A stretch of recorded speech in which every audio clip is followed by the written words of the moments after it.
Hi, I'm Kevin Flanagan, Head of Fixed Income Strategy at Wisdom Tree. And I'm Jeff Weniger, Head of Equity Strategy. And this is Minds on the Markets, where we go behind the scenes and beyond the trends to explore the forces impacting our markets.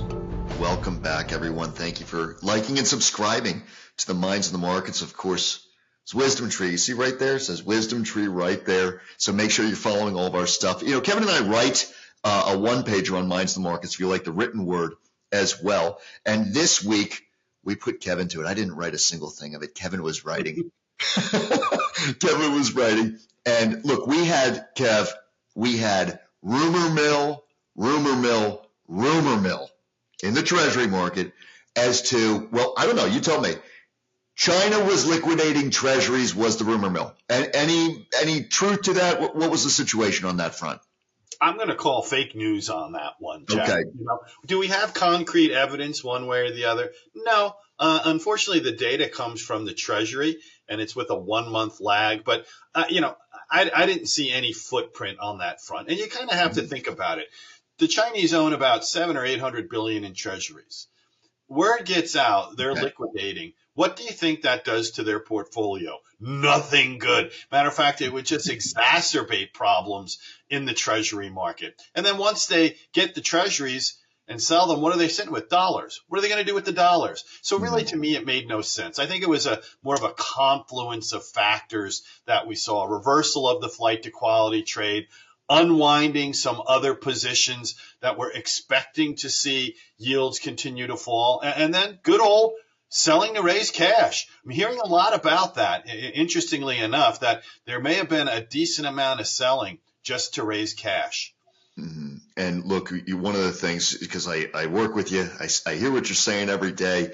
These phraseologies that we used to use more frequently, the alphabet soup, back during the global financial crisis, there was a million programs, TARP and TALF and all these things coming and going. And there are all these alphabet soup programs that could be at the disposal of the Federal Reserve. Are we going to start seeing some of that stuff? Because now we got volatility in these markets.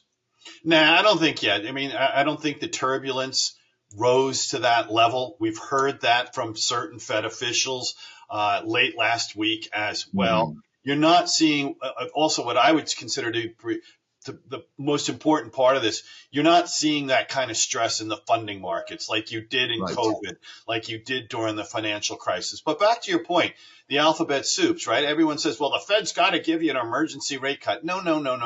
They like to keep rate cuts in abeyance for their dual mandate. Employment, inflation, macro kind of indicators. Market-related issues, to your point, they use their balance sheet. They've got the facilities. They've been there before. They've been successful. And like we saw in 2019, if things get a little tight in the funding markets, just end QT, restart QE, right? I mean, that's almost akin to rate cuts right there.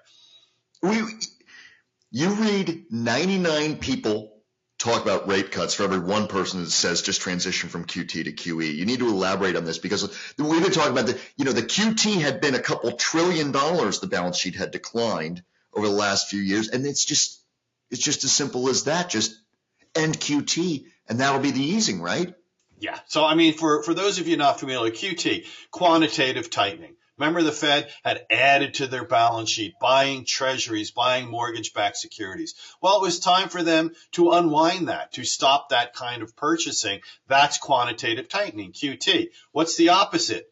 You go back to buying it again. And I think that's what the Fed has at their disposal. And we've seen it before. It's been successful, as I just mentioned. So really, all this talk about an emergency rate cut, just don't see that on the table. I think the Fed will use their balance sheet if they have to. And as we record this, it hasn't raised to that kind of threshold, either in the funding markets where we're not seeing stresses yet, or in the Treasury market, which, by the way, final note on that, in the heat of the moment, we had a 10 and 30-year bond auction last week that met with pretty good demand. So to me, that was a referendum. Things are going to be okay. And Kevin's our fixed income guru at Wisdom Tree. I'm the stock market guy over at the firm. What is Wisdom Tree? It's the ETF house.